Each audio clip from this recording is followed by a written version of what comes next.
Em Marcos capítulo 9, verso 28, eu quero abrir para você. Marcos 9, 28, diz assim o texto, né?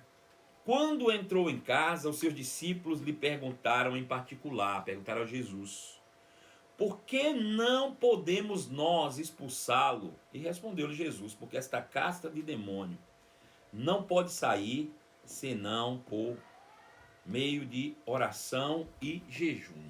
Veja, Jesus aqui respondeu isso, né? Aqui em Marcos capítulo 9, verso 27 a 30. Eu quero ler em outra versão para me ver como é que ele coloca nessa outra versão, na versão NVT. Vamos ver se tem isso aqui.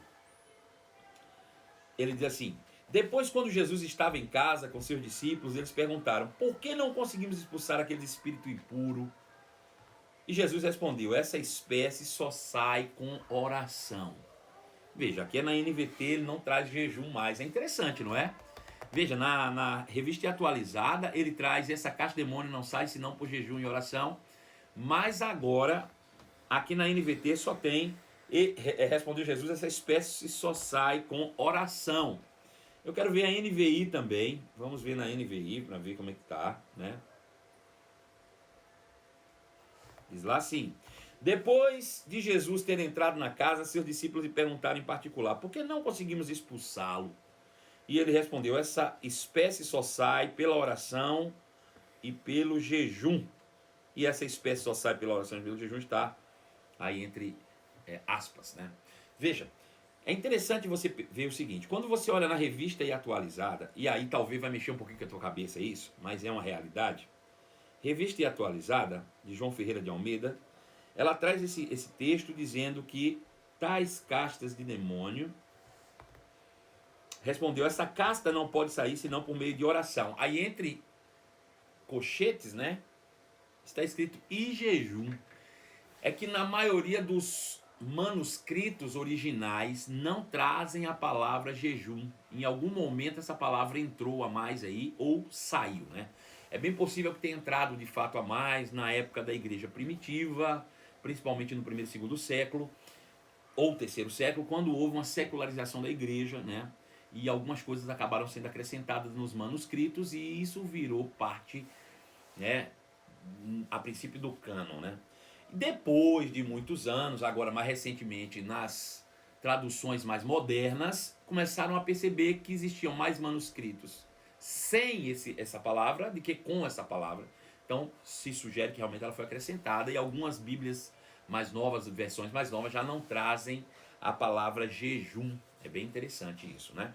Mas independente de se tem jejum e oração, a gente precisa entrar no texto especificamente para entender o porquê. Porque na maioria das vezes a gente sempre diz isso. Tá vendo? Tem demônio que não sai, meu irmão, não adianta. Só vai sair com jejum e oração. Agora, vamos tentar, antes da gente ler os textos, tentar imaginar como é que isso funciona, né? Se Jesus realmente tivesse afirmado, olha, tem demônio que só sai com jejum e oração, o que você acredita que seria um demônio sair da vida de uma pessoa com jejum e oração?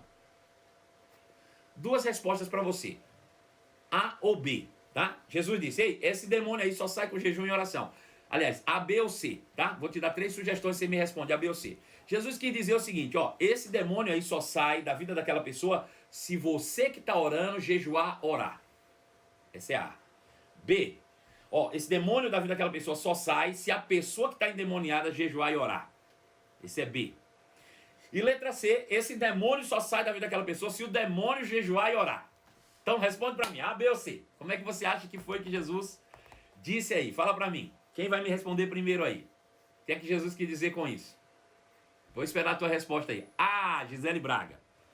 Quem mais tem alguma resposta? Ah, quem foi que disse? Nadiane Xavier.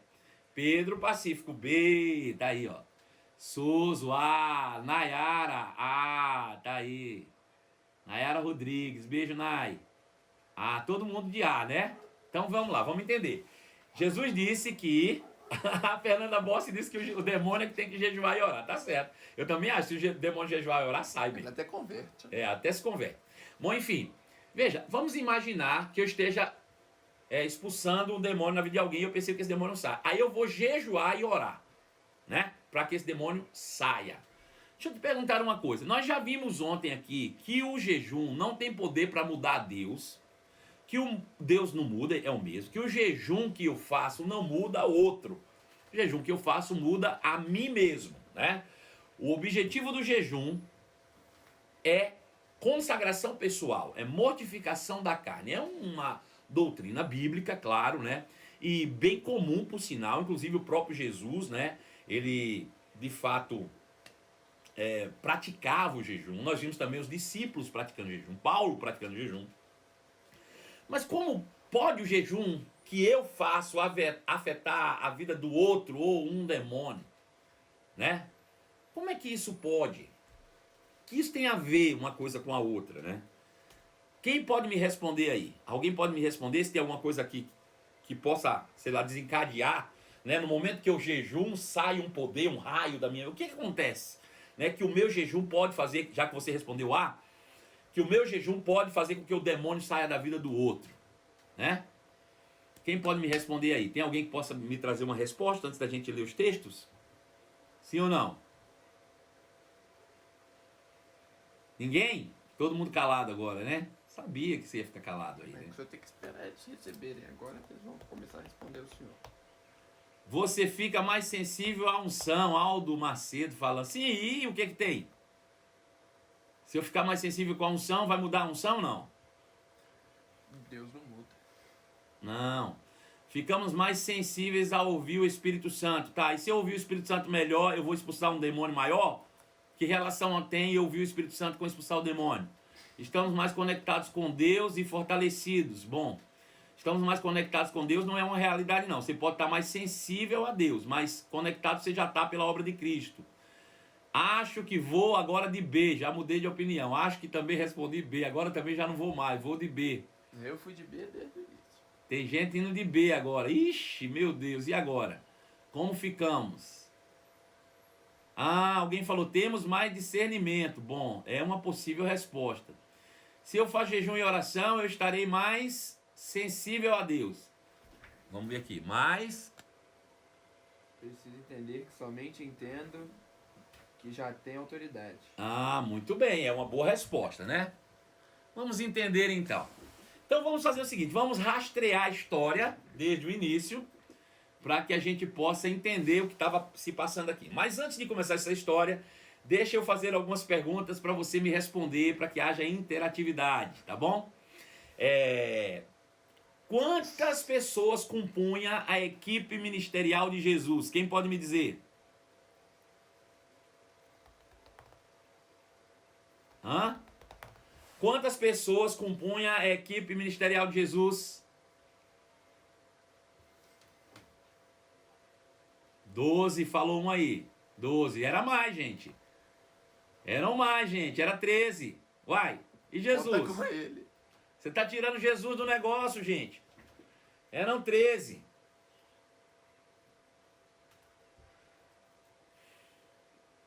Quem vai ser o primeiro a botar 13 aí já? Tá todo mundo botando 12? 13, Pedro Pacífico. Muito bem, kkk. Estamos indo aí. Era Jesus e um junto, eram 13. E dos 13, obviamente, Jesus era o líder, certo ou não? Jesus não era o líder? Era ou não era, gente? Era. Mas vamos fazer uma enquete. Vamos imaginar que em determinado momento Jesus precisasse se ausentar do grupo. Quem supostamente assumiria a liderança daquele grupo? Quem vocês acham? Se Jesus precisasse sair um dia, ficassem os 12, quem assumiria a liderança do grupo, naturalmente? Claro que a gente não sabe, né? Não aconteceu, mas a gente está supondo aqui. Quem? Tiago? Não, era não. Certamente que não. Pedro. Gabriel Cursino. Gabi. Com certeza era Pedro, Gabi. Pedro tinha um espírito de liderança muito aguçado, né? Pedro era um líder por natureza. A sua própria personalidade aponta para isso, né? Pedro realmente estava sempre à frente. Você vê que ele foi o primeiro a pular nas águas, ele foi quem foi defender Jesus. Enfim, Pedro certamente assumiria. Mas vamos imaginar o seguinte, e se saísse Jesus e Pedro juntos e ficassem os outros 11? Quem que assumiria lá a liderança daquele grupo? Quem pode me dizer agora? Saiu Jesus e Pedro. E quem assumiria agora o grupo? Vou mudar de resposta, não. Pode ser que existe uma dúvida aí, né? Entre dois irmãos. Eu também acho que poderia ser João. Mas João era novo também. Podia ser Tiago, né? Provavelmente era mais velho do que João. João ou Tiago? Bom, enfim. E os dois eram ávidos por liderança. Inclusive eram amigos de Pedro, né? Bem próximos a Pedro. E viviam brigando por posição. A gente sabe disso porque a gente viu aquela história que a mãe deles procura Jesus e diz assim: Senhor, eu quero fazer um pedido pequenininho, bem simplesinho, né? Eu só queria que o Senhor no seu reino garantisse a posição dos meus filhos, um à direita e o outro à esquerda, né? Meus filhotinhos, minhas crianças, meus bebês. E aquilo certamente não foi uma ideia de mãe, não. Aquilo é ideia de adolescente. Adolescente que quer brigar por posição e chamou a mãe e disse: mãe, vai lá falar com ele porque ele ouve as mães. Então certamente ela foi lá enviada. E Jesus disse: olha, a senhora não sabe o que está me pedindo. Porventura teus filhos vão poder tomar do cálice que eu vou ter que tomar? E eles do lado disseram: podemos, podemos. Não foi nem a mãe que respondeu, foram eles. Não, nós podemos. Nós quer, a gente quer mesmo. Então eles estavam animados com o negócio da liderança mesmo, sabe? Em todo o tempo Jesus estava ensinando a eles. Então vejam, a liderança era de Jesus, se não fosse Jesus era de Pedro. Se não fosse de Pedro era de João. Se não fosse de João era de Tiago, se não fosse de Tiago era de João, enfim. Bom, a minha pergunta é o seguinte: e se saísse Jesus, Tiago, Pedro e João? Ficariam 9 discípulos. Cuidado aí, que senão não vai sobrar mais ninguém. E desses 9, quem assumiria a liderança? Porque aí agora ficou complicado, fica difícil, porque a gente não tem referência de nenhum, né? Talvez a gente pudesse até pensar Judas, mas a gente sabe que Judas tinha um interesse escuso na situação, né? Mas a gente não pode afirmar isso não. Enfim, de qualquer forma, eu quero te mostrar que houve um dia que isso aconteceu, que Jesus saiu e levou consigo Pedro, Tiago e João, e ficaram os 9. Eu vou te mostrar esse texto, veja curioso.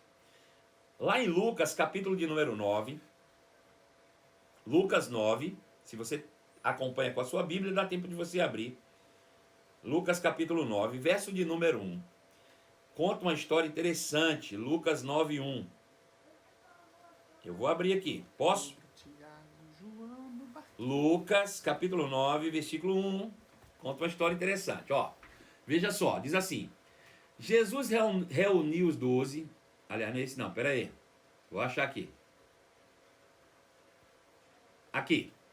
9, versículo 28. Lucas 9, 28. Diz assim: certo dia, ou cerca de 8 dias depois, Jesus levou consigo Pedro, Tiago e João a um monte para orar.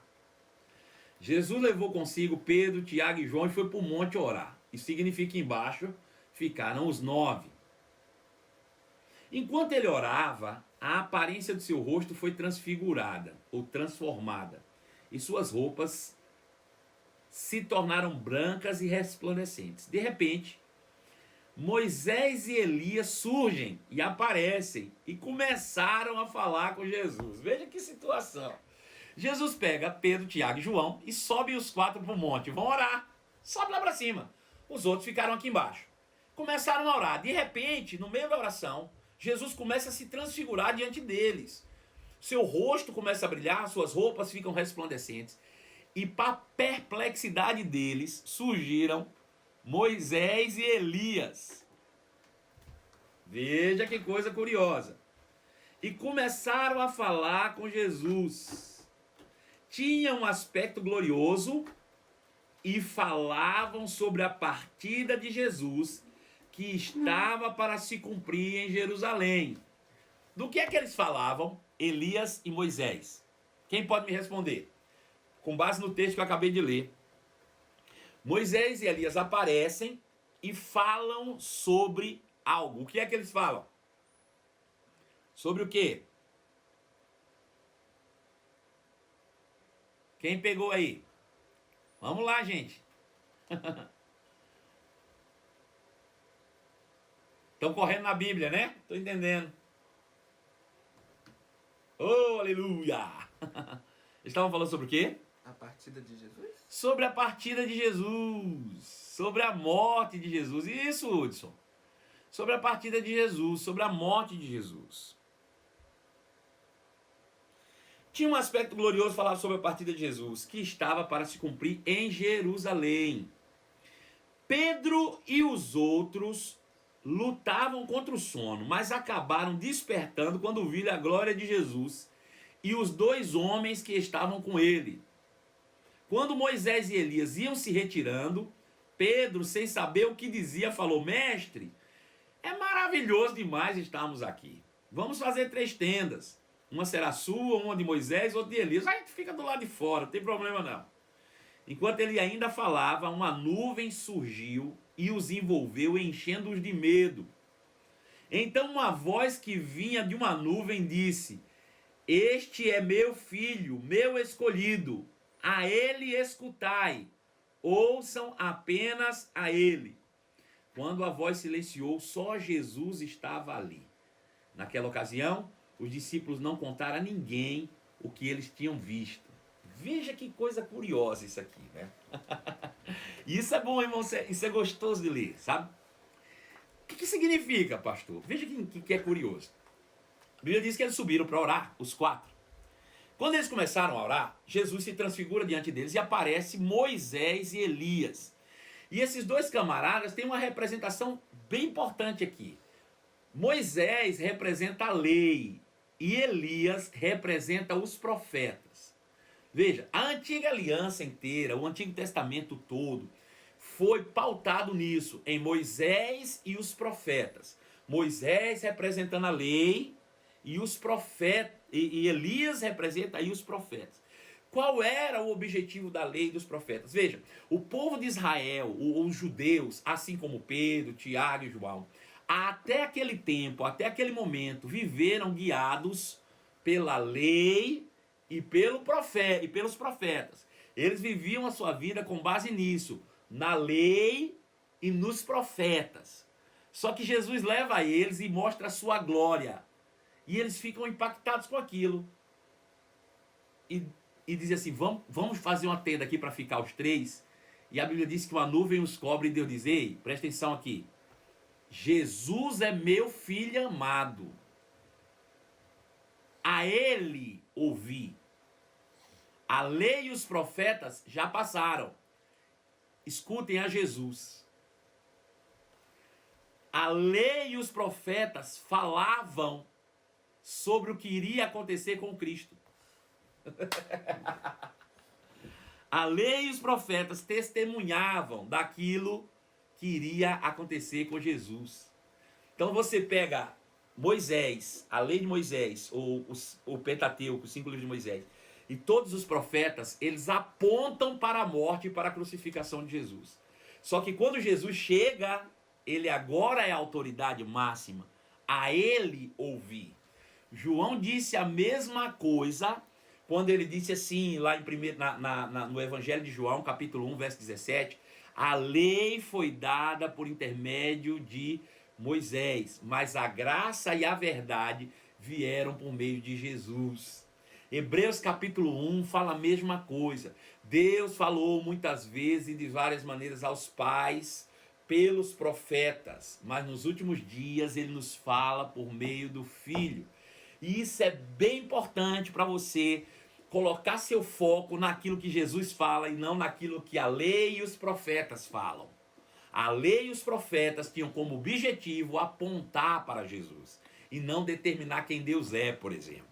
Se lá na lei ou nos profetas dizem que Deus mata, mas Jesus diz: o meu Pai não mata, não destrói, não rouba e não corrói a vida, a voz de Deus está dizendo: esse é meu filho amado, a ele ouvi. É a ele que vocês têm que dar ouvido. É ele que tem a razão e não a lei e os profetas. Porque as leis e os profetas, a lei e os profetas vieram para falar da morte de Jesus, ou para falar sobre Jesus, ou para falar e apontar sobre o Cristo. Pegaram a revelação aí? Tem dúvida sobre isso? Hein? Fala aí que eu vou avançar.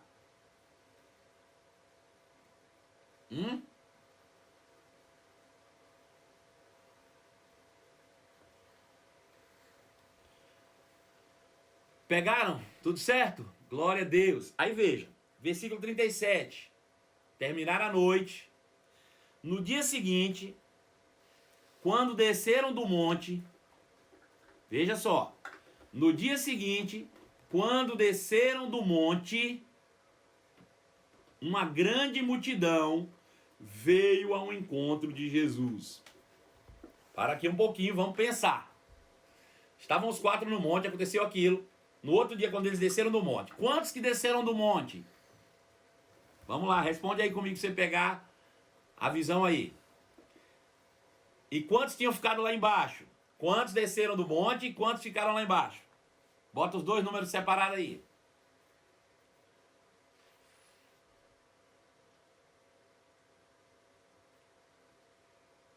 Isso. Ficaram 9. Desse jeito. No dia seguinte, quando desceram do monte os 4, uma grande multidão veio ao encontro de Jesus. E um homem na multidão gritou: Mestre, suplico-lhe que veja meu filho, o único que tenho. Um espírito impuro se apodera dele e o faz gritar. Lança-o em convulsões e o faz espumar pela boca. Sacode-o violentamente e quase nunca o deixa em paz. 40. Supliquei a seus discípulos que o expulsassem, mas eles não conseguiram. Supliquei aos seus discípulos que os expulsassem, mas eles não conseguiram.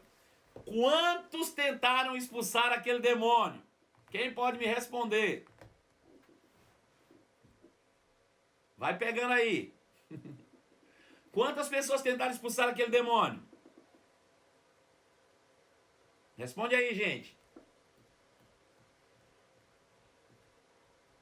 9, os 9. Estavam lá os 9. Eles tentaram, mas o homem deixa claro que eles não conseguiram. Se o homem deixa claro que eles não conseguiram, é porque eles tentaram. 12 não. Presta atenção, Aline. Tinha 3 que estavam com Jesus.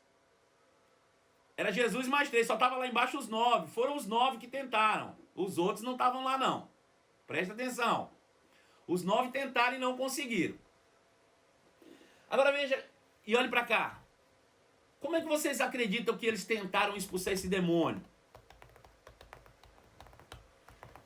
Você acha que eles tentaram fazer uma coisa diferente ou eles tentaram fazer exatamente o que Jesus já vinha fazendo? Ô, gente. Fizeram como Jesus. Veja, Jesus, lá em João capítulo 14, verso 12, ele disse algo interessante. João 14, 12.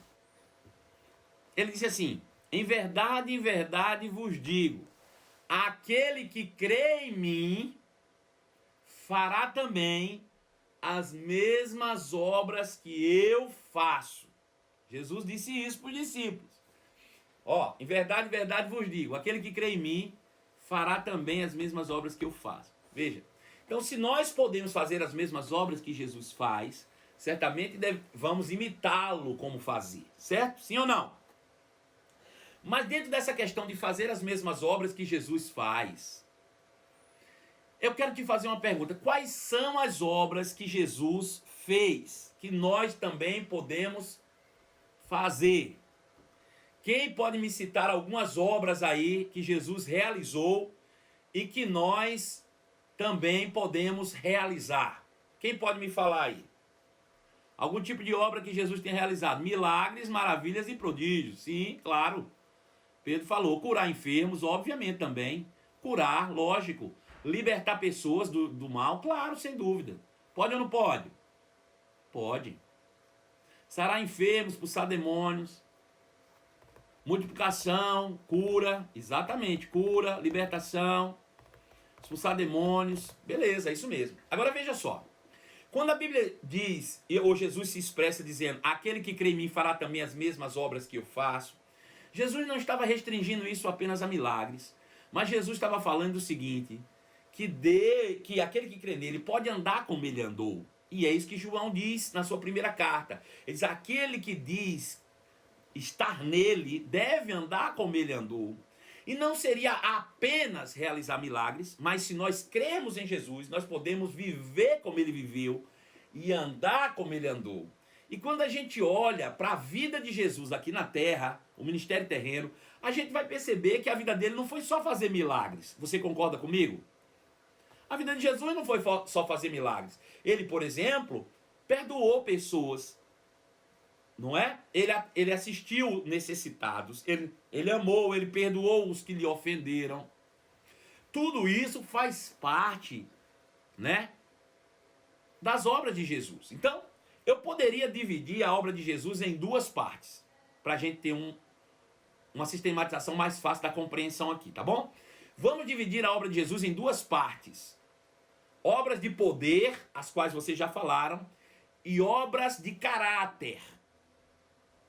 Obras de poder e obras de caráter. As obras de poder são sinais, maravilhas e prodígios, tudo que vocês já falaram aí. E as obras de caráter é andar em amor. E andando em amor, ele perdoa, ele faz o bem. Sim ou não? Obras de amor, ou obras de poder e obras do caráter. São duas características distintas das obras de Cristo. Agora deixa eu fazer uma pergunta direta para você. O que é que você acha mais fácil imitar? As obras de poder ou as obras de caráter? Nós imitarmos, porque Paulo diz, sede imitadores de Deus como filhos amados. O que é mais fácil a gente imitar? A obra de poder ou a obra de caráter, irmãos? Diga aí para mim. Obra de poder. Obra de poder. Quem está falando mais? Aí tem alguns que disseram obra de caráter. Obra de caráter. Obra de caráter. Bom, vamos pensar uma coisa aqui juntos. A verdade é o seguinte. Quando a gente para pensar direitinho e olha para o ministério de Jesus e vê, por exemplo, lá em Mateus, quando ele diz assim, olha, você precisa amar os seus inimigos, né? E orar por aqueles que te perseguem. Você precisa, quando ser esbofeteado de um lado, oferecer o outro. Você precisa perdoar. Você precisa, quando alguém tomar a tua capa, dar também a túnica. E a gente vê Jesus falando essas coisas, rapaz, mas isso aí é impossível. É impossível andar desse jeito. Eu vou dizer uma coisa, é difícil demais. Isso é impossível de andar assim. Mas eu vou te dizer uma coisa. A impressão que a gente tem é que é impossível imitar o caráter de Cristo. A gente não se acha capaz de imitar o caráter de Cristo. Sim ou não? Vamos ser sinceros aqui. A gente se sente incapaz de andar como ele andou. A gente se sente incapaz de imitar o caráter de Cristo. Mas, por outro lado, quando a gente está pregando ou está em algum lugar que alguém diz, estou enfermo, basta a gente conhecer Marcos capítulo 15, versos 15 e 16, né? Que a gente vai dizer logo, não, você pode ser curado, eu posso orar por você, ser curado agora. Deixa eu impor as mãos sobre você, não é? Veja como é curioso. A gente se julga incapaz de imitar as obras do caráter de Cristo, mas a gente não pode ver um enfermo que a gente quer impor as mãos sobre ele e orar, porque vai funcionar, afinal de contas, tem que funcionar. Se a Bíblia diz, só que a Bíblia diz que você também deveria perdoar. E você perdoa sempre? Né?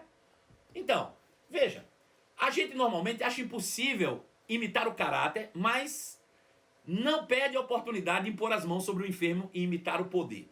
Só que a verdade é que a única obra que a gente pode de fato imitar é o caráter. O poder não está no nosso controle, não.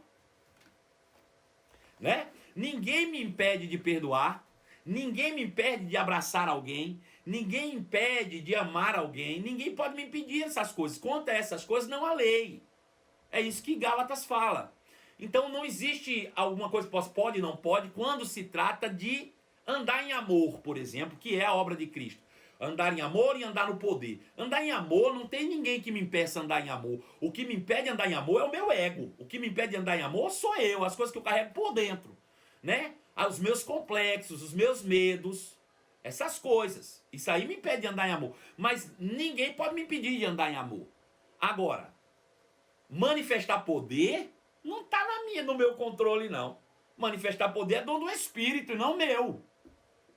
Agora veja, a gente sabe que não há limitação nenhuma para andar em amor, mas a gente acha impossível. Mas a gente sabe que os dons são do Espírito, mas a gente quer manipular os dons. Não vai funcionar. Ou vai? Na verdade, a manifestação do poder está baseado na vida de caráter de Cristo. Se eu ando segundo a natureza de Deus, que é amor, essa natureza por si só manifesta poder. Deu para entender? Então veja, eu ando em amor e esse amor opera o poder. É diferente. Eu posso imitar o caráter, mas no poder eu não tenho controle.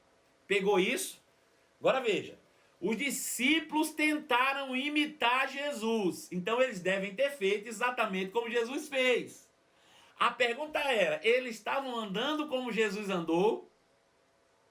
Essa é que é a questão. Será que eles estavam andando como Jesus andou? Porque eu já vi muita gente, irmãos, quando eu leio esse texto, eu só posso vir na minha mente uma confusão. A verdade, em outra versão, diz que quando Jesus veio, viu a confusão que estava formada, e do meio dessa confusão saiu um homem gritando, ei Jesus, pelo amor de Deus, ainda bem que você chegou, rapaz. Porque eu vim aqui, trouxe meu filho endemoniado, desde ontem esses camaradas estão aqui tentando e não conseguem expulsá-lo. Desde ontem.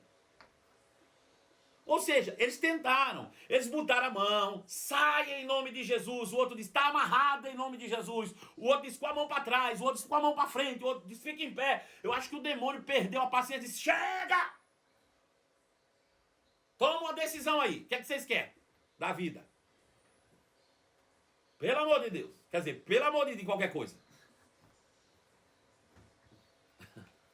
E quando Jesus chegou, o homem correu para os pés de Jesus e disse, Senhor, esse é meu filho, é o único que eu tenho, o espírito se apodera dele, dá convulsões, passa espuma a boca, sacode violentamente. Supliquei a seus discípulos que o expulsassem, mas eles não conseguiram.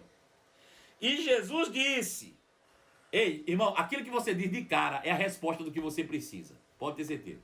E Jesus disse, ó geração incrédula e corrompida, até quando estarei com vocês e terei que suportá-los? E aí disse para o homem, traga o menino aqui, moço. Para aqui um pouquinho. Você acha que Jesus chamou de geração incrédula quem? O povo que estava assistindo? Ou os discípulos que não conseguiram? Responde para mim. Hã? Quem foi? Que Jesus chamou de geração incrédula? Os 9. Zé, povo incrédulo. Bom, se Jesus os chamou de incrédulo, Jesus localizou algo neles. Incredulidade é o que, irmão? Fala para mim o que é incredulidade, por favor. O que é incredulidade? Fala para mim aí.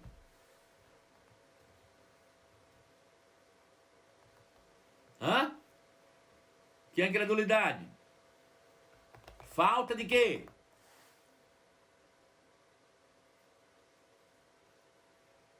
Falta de fé. Muito bem. Quando o menino se aproximou, o demônio derrubou no chão uma convulsão violenta. Jesus, porém, repreendeu o espírito imundo, curou o menino, devolveu seu pai, e todos se espantaram com a grandiosidade do poder de Deus. Glória a Deus. Vamos ver aqui agora em Mateus.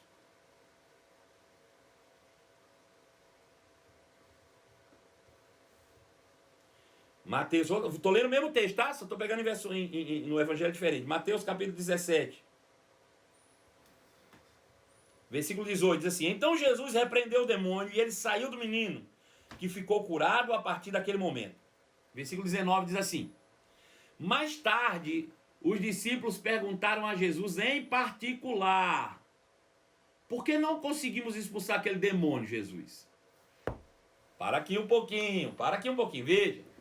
Eles estavam lá, tentaram, não conseguiram. Jesus desceu e disse, ei, geração incrédula, até quando eu vou estar com vocês? Pelo amor de Deus, rapaz. Traz uns meninos aqui, moço. Trouxe. Tá como esses meninos? Desde pequeno. Ah, ô demônio, sai daí. E o demônio saiu. E eles foram embora, ficaram quietinhos. Quando chegaram em casa, chamaram Jesus no canto em particular. Por quê? Porque estavam com vergonha. Porque se eles tivessem perguntado na frente de todo mundo, Jesus tinha respondido na frente de todo mundo. Você pode ter certeza disso. E Jesus ia ser sincero com eles. Então eles chegaram em particular e perguntaram, Senhor, por que a gente não conseguiu repreender esse demônio? Por que a gente não conseguiu expulsar esse demônio? E Jesus respondeu no versículo 20, porque a sua fé é muito pequena. Por que nós não conseguimos expulsar esse demônio? Versículo 20. Porque a tua fé é muito pequena. Peraí, qual foi o motivo que eles não conseguiram expulsar o demônio? Falta de fé. Hã? Falta de fé. Jesus tinha falado antes, ô geração incrédula, até quando eu vou ter que suportar vocês? Quando chegou lá, Jesus a gente não entendeu. Por que a gente não conseguiu? A gente fez do mesmo jeito, botamos a mão, mandamos sair, fica de joelho, fizemos entrevista, nada deu certo. Por que quando tu chega, tu manda e sai? Por que a gente não conseguiu expulsar aquele demônio? E ele disse, por causa da pequenez da vossa fé. Então por que aquele demônio não saiu? Foi por falta de jejum e oração, irmão? Fala pra mim. Ou foi por falta de fé? Jesus deixou claro por 2 vezes que foi por falta de fé. Sim ou não? Sim, foi por falta de fé. Aí diz, por causa do tamanho da vossa fé. Eu lhes digo a verdade. Se tivessem fé, ainda que do tamanho de uma semente de mostarda, poderiam dizer a este monte, mova-se daqui para lá, e ele se moveria. Nada vos seria impossível para vocês. Mas essa espécie não sai, senão com jejum e oração. Espera aí, a primeira coisa que ele falou foi que ele não sai por falta de fé. Que se eles tivessem fé, meu irmão, esse demônio tinha saído. Só que você acha mesmo que Jesus ia apontar o dedo na cara deles e ia dizer assim, ei, vocês não conseguiram porque são tudo fracote, não tem fé.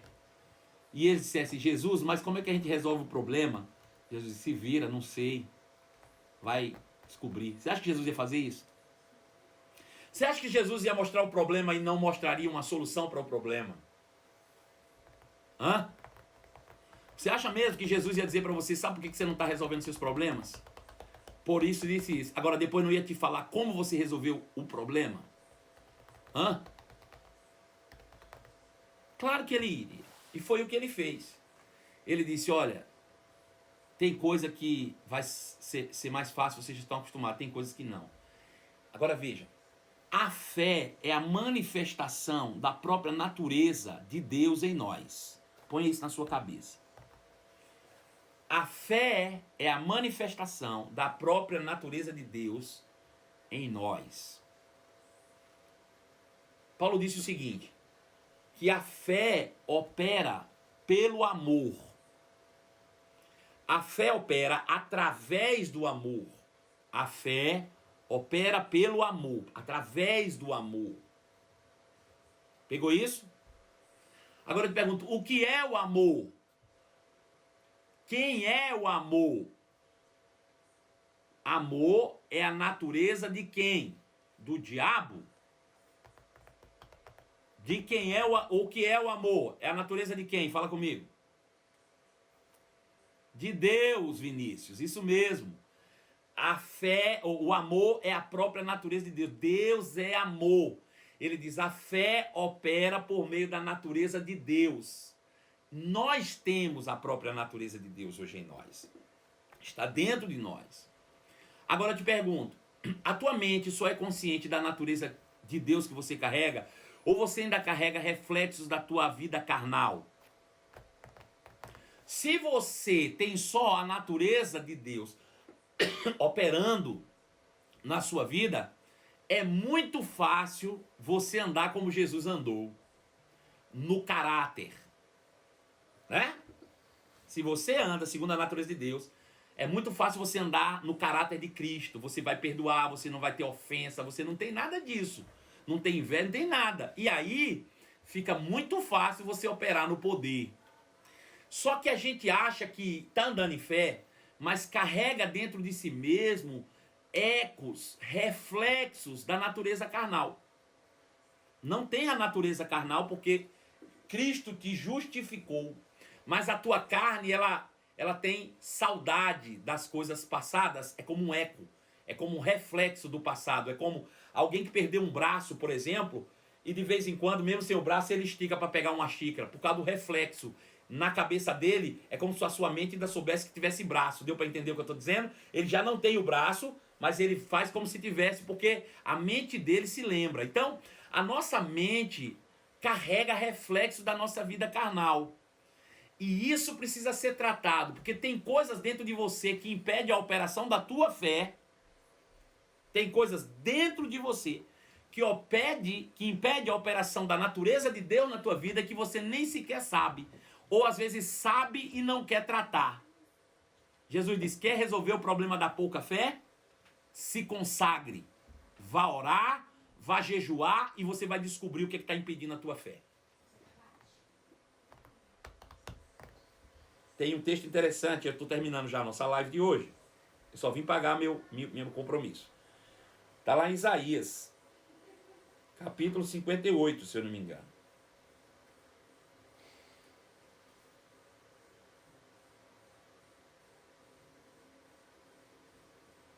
Versículo 6. Isaías 58, 6. Diz assim: este é o tipo de jejum que desejo. Um jejum que seja capaz, que solte os que foram presos injustamente, alivie as cargas dos seus empregados, liberte os oprimidos, renove as correntes que prendam as pessoas. Eu vou ler em outra versão. Versículo 6, ele diz: porventura não é este o jejum que escolhi, que solte as ligaduras da impiedade, desfaça as ataduras da servidão, e deixe livre os oprimidos, e despedace todo o jugo? Veja, Isaías diz que o jejum que Deus requer de nós é um jejum que seja capaz de soltar as ligaduras da impiedade, disfarçar as ataduras da servidão e deixar livre aqueles que estão oprimidos e despedaçando o jugo. Então o jejum tem essa capacidade. Agora veja, nós já vimos que o jejum não muda o outro. O jejum muda nós mesmos. Quando nós jejuamos e acrescentamos isso à oração, jejuamos e oramos, nós estamos quebrando coisas em nós, como porventura, ligaduras de impiedade, coisas que ficamos amarrados ao nosso passado e que nos impede às vezes de andar na natureza de Deus. Ele diz, as ataduras da servidão. Quantos de nós, eu, Marcelo, ou você, nós mesmos, que hoje somos crentes e lutamos todos os dias para não fazer coisas erradas que desejamos fazer. Como se fôssemos ainda escravos, ainda que não somos. Mas os reflexos da vida passada nos convidam todo dia para fazer o que é errado. Ele diz que desfaça as ataduras da servidão, que deixem livres os oprimidos. Quantos de nós cristãos vivemos oprimidos por pensamentos do passado? Quantos de nós cristãos vivemos presos em comportamentos errados? E por fim, ele diz, e despedace aquilo que te aprisiona, o jugo da escravidão. Então, Jesus estava dizendo, olha, vocês vão precisar se consagrar mais, orando e jejuando, e descobrir dentro de vocês a própria natureza de Deus, que vai manifestar em todo o tempo o amor. E por meio disso, a fé será grande e redundará em grande poder, em manifestação. Então, quando Jesus, nessa passagem, fala que tem certas castas de demônios que não saem senão com jejuns e oração, ele está falando de fato de que nós precisamos olhar para dentro de nós mesmos e descobrir o que tem impedido a gente de andar segundo a natureza do próprio Deus. Porque essa é capaz de expulsar qualquer demônio. E o nome de Jesus está muito acima de todo poder, principado, potestade, qualquer nome que se nomeie, seja no século vindouro. Tudo isso foi lhe dado para que ele se tornasse cabeça ou autoridade sobre todas as coisas. E, para que se tornasse cabeça de tudo isso, ele deu todo esse poder à igreja, que é o seu corpo. A plenitude daquele que enche todas as coisas, em tudo, em qualquer circunstância. Então você, como filho de Deus, saiba de uma coisa, a autoridade do nome de Jesus, ela é suficiente para expulsar qualquer demônio, desde que você realmente conheça a natureza que você carrega aí por dentro. Deus é poderoso para fazer infinitamente mais, muito mais, além do que tudo que pedimos ou pensamos, segundo o seu poder que opera em nós. Um beijo no seu coração. Eu vou deixar, amanhã, segunda-feira, nós começamos uma nova sequência, mais uma nova semana. 11 da manhã às 11 da noite. Eu vou deixar uma foto minha aí com você e uma caixa de perguntas para você colocar aí. Fala o que você tem dúvida aí, ou me coloca temas, sugestiona temas aí, para que a gente possa falar durante toda essa semana. Eu vou preparar lives incríveis, para que a gente possa estar cada dia mais conectados, cheios da palavra, e como falou Rafael Luque, que a gente possa realmente tomar esse remédio de 12 em 12 horas, porque ele tem nos fortalecido contra tudo aquilo que o mundo tem tentado contra nós. Então, beijo no coração de vocês, eu amo vocês. É sempre bom estarmos juntos e desfrutar desse tempo, tá bom? Fala aí o que você quer falar. Tem alguma pergunta para fazer? Falta 5 minutinhos para a gente terminar a nossa live. Beijo, Carlinha. Obrigado. Aldo Macedo, obrigado, viu? Você é uma grande bênção, Aldinho. Aline, beijo. Te amo, Aline. Denise, um grande abraço. Deixaram aqui um pedido sobre justiça de Deus de novo. Justiça de Deus. Já falei sobre justiça. Posso falar mais, não tem problema não. Nayara, um beijo, Nay. Lidiane, um beijo pra você também. Autoridade do crente, bom, hein? Bom. De nada, Moraes. Moraes o quê? Não vi. Cristina Monteiro, beijo, Cris. Obrigado, eu. Marlene Val, você é fera. Camila Santiago, beijo, Camilinha. Te amo, filhota. Quem mais tá aí? Chayane, beijo, Chay. Te amo, filha. Luciana Galvão Dias, beijo pra você também. Sabrina Virtuoso, também te amo, Sá. Drica Moraes. Elis, um beijo no seu coração. Elis, ficou claro, gente, sobre esse versículo que o pessoal perguntou ontem? Me responda aí se ficou bem claro para você. Se alguém te perguntar agora, essa casta do demônio não sai senão por jejum e oração. Me responde aí, fala para mim se você acha que ficou claro, tenta me responder por que Jesus falou aquilo. O que é que o jejum e a oração tem a ver com o demônio sair ou não sair? Fala aí para mim, vai ver se você pegou. Vamos fazer uma avaliação agora das nossas lives, né? Amém, Raquelzinha, um beijo, minha filha. Semana abençoada para você também. Ficou claro? Ficou claríssimo, claro. Ficou, pastor, muito bem. O que mais? Muito claro. Ficou muito claro. Querido, se você tiver um pouquinho de perspicácia para ler a Bíblia, você vai ver que fica tudo muito simples. A maioria das dúvidas bíblicas que se aparece aí é texto fora de contexto. Na maioria das vezes. Gabi, fala de quê? Dos textos da antiga aliança. Ah, tá certo. Que apontavam para Jesus. Falaremos, pois. Essa semana nós vamos falar um pouco sobre isso. Estilo de vida. Que adotamos ser como Jesus em tudo. Isso mesmo. É isso aí. O povo está pedindo para o senhor falar dos textos que apontavam Jesus na antiga aliança e eu já vi pedido de justiça. Então o senhor pode falar logo sobre a realidade durante a semana que junta os dois. Realidades da nova criação? Podemos pegar aí uma base de realidade, pegar a matéria toda aí de novo, a gente fala junto aí. Vai ser bom de novo, né? Fala sobre a síndrome de Adão, sim. A síndrome de Adão é falta de autorresponsabilidade, né? Ninguém quer assumir nada, pelo amor de Deus. Deixa eu te dizer, se você não assume a culpa, não tem como alguém exercer perdão sobre você. Realidades, né, Vinícius? É uma boa também. Fala um pouco sobre os dons do Espírito. É bom, hein? Não falamos ainda nem de unção, nem dos dons do Espírito. Eu acho uma boa. Ei, tá ganhando aí, viu? Dons do Espírito e unção, tá ganhando. Agora já botei na prioridade aí. Igreja triunfante, claro. Aldo Macedo, realidades é top. É mesmo. Família cristã. Gente, a gente podia tirar uma semana pra falar de família, hein? Eu acho uma boa, rapaz. E eu falo mesmo, viu? Dom do Espírito. A gente pode falar essa semana de unção e família. E na semana que vem é sexta-feira que começa a Páscoa. Sexta-feira, hein? Sexta-feira vai ser especialíssimo, hein? Vamos deixar falar de justiça sexta-feira, gente? Sexta-feira a gente vai falar sobre a morte espiritual de Jesus. Topa? Sobre... Na sexta-feira da paixão aí, pra gente falar sobre o que aconteceu entre a sexta-feira da crucificação e o domingo da ressurreição. Vai ser top demais. Maravilha. Estão pedindo para falar de família com a participação da minha mãe. É, trazer a Mama Cátia aqui para conversar com vocês sobre família também. É uma boa, né? Eu gosto. Muito bem. Gente, obrigado por tudo. Agora já estamos encerrando mesmo. Falta 1 minuto só para encerrar nossa live. Um beijo no seu coração. Fiquem com Deus. E até logo mais, às 11 horas da manhã, você tem encontro marcado comigo. De 12 em 12 horas, todo dia tem live. É como remédio, comigo.